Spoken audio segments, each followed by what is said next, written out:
যতদিন বাবা বেঁচে থাকেন, মেয়ে তার বাপের বাড়িতে অধিকার নিয়ে আসে এবং ঘরেও অধিকার দেখতে পারে।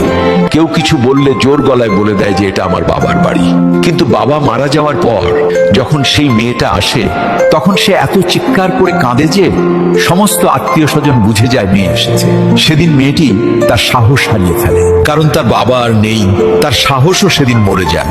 বাবার মৃত্যুর পর মেয়ে কখনো তার ভাই ভাবির ঘরে ততটা জেদ করে না যতটা জেদ বাবার সময় করত। এখন খেয়েছো, পড়েছো, ব্যাস সব শেষ।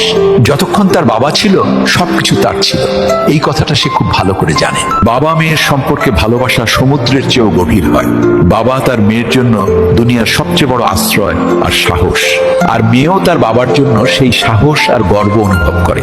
কিন্তু দুজনই এই কথা কখনো সরাসরি কাউকে বলে না। মনে রাখবেন, বাবার মমতা আর মেয়ের ভালোবাসা অমূল্য। এই সম্পর্ক শব্দ দিয়ে নয়, অনুভূতি দিয়ে মাপা হয়।